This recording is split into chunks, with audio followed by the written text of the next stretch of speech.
Thank you for staying with us. Up next on the program is Newspaper Review.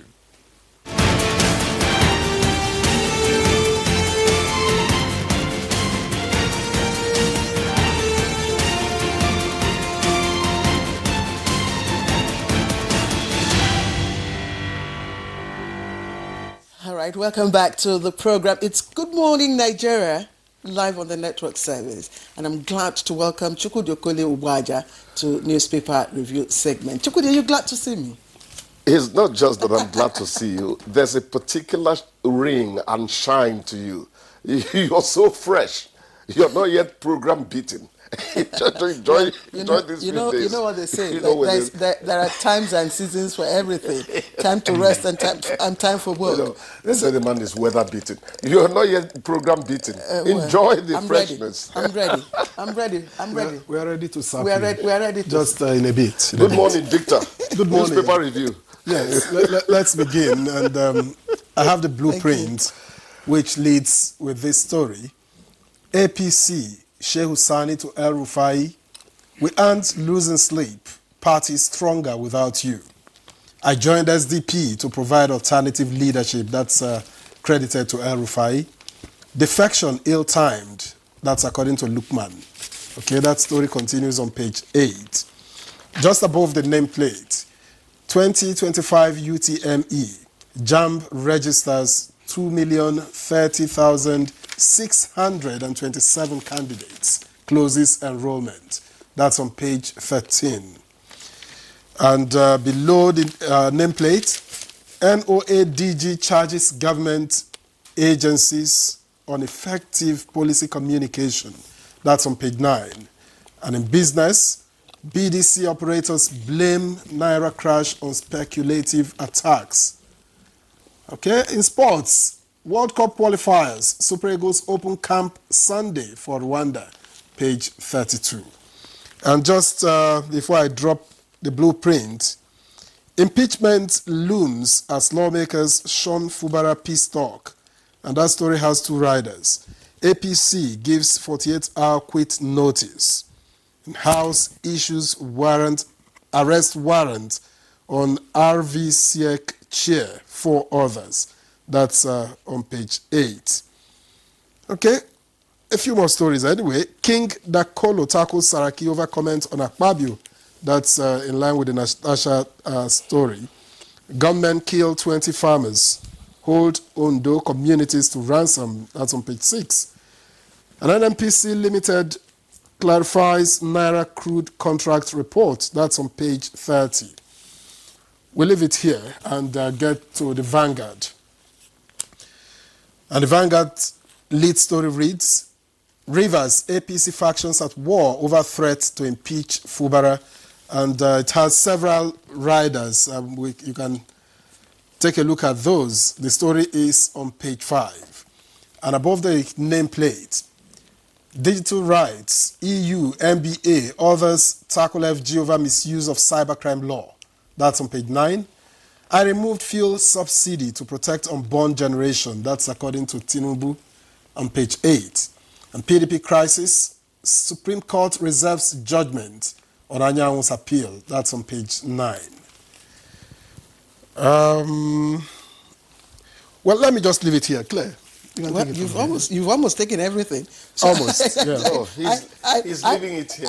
I don't after exhausting everything. I don't know what else you want me to read from the leadership, because the leadership. We're going to push him into politics. Yes, but just one or two on the front page of the leadership, and it's a picture story, and this comes home to me because the picture story there is showing women carrying sand to a construction site at Kurudu in Abuja. And this comes home to me, as I said, and as the world commemorates 2025 International Women's Day. I wish that the leadership had the exact location and all that. I would have done a little more investigation. Chukwudi, you are not talking.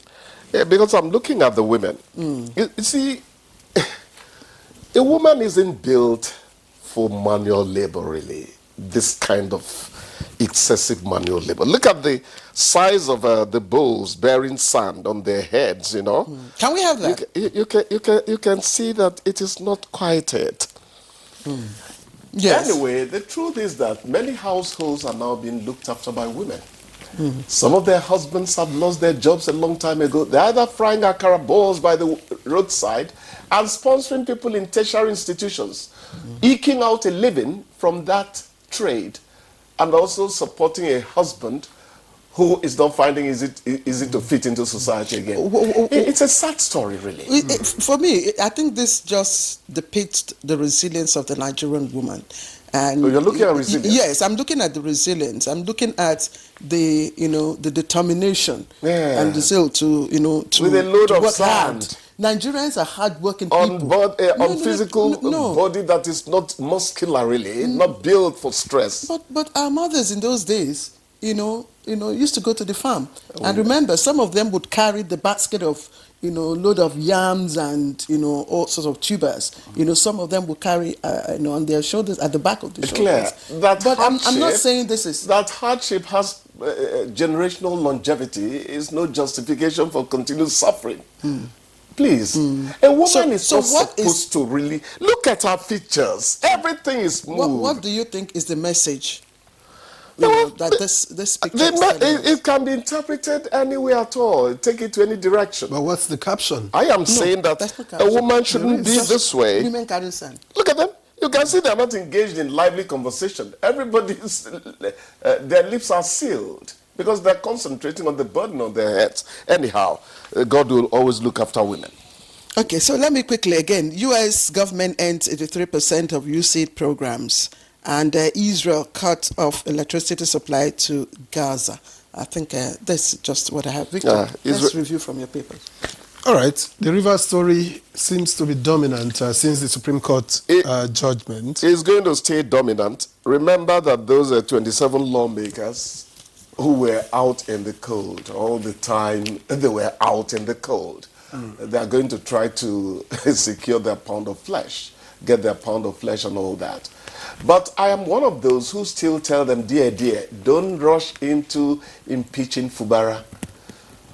The people, I said yesterday, one of those militant leaders in those days was telling them, it's not like the Alama Siya case, when Jonathan was used to push him out and all that, all the things politicians, allege. It was a job pushing out a job. This time around, we're not going to take her because it will be a non-job, The point is this. How does it all serve the interest of the ordinary man, the man in the street? That is what the electorate is shortchanged in Nigeria, easily. Look at the way our elected people are defecting. When are we going to have the incidence of recall of a lawmaker just because they are not there now to push for the interest of the people who elected them? Nobody has been recalled so far. It's with impunity. They just across the carpet and all that, and nothing happens. Because the process of recall is quite rigorous. It's cumbersome. Nobody says... Now, nobody even initiates these days. At least against Dino Melaye, it was initiated and it failed. We have to deliver a message that is necessary to be delivered at any point in time. Victor, that a project will fail should not hold men back from embarking on it. Because you need to make a point. I agree. Okay, otherwise, they will keep riding roughshod on the electorate. Chukwudi, let's look at another political story. El-Rufai dumps APC, joins SDP. Yesterday, someone said SDP may be like an SPV. Anyway, someone said he has no political relevance. And I'm saying if someone doesn't have a political relevance and you're talking about him. When El-Rufai went to the Senate and didn't get approved as a minister, and we heard he was dropped for security reasons. Nobody told us what the security reasons were, because if there were serious security reasons, we would even push for him to get further punishment, but nobody told us anything. The other day he said, no, they just use that as a ruse. The point is that El-Rufai is a bit out there in the cold as well. Fitting into another political party is not going to be easy for him. How he plays it is going to be very interesting in the days ahead. When you're not in the PDP or APC in Nigeria, LP was garnering some, now they've all practically departed them, the man they used to get into the National Assembly, Peter Obi. Nigerian politics is a dicey affair.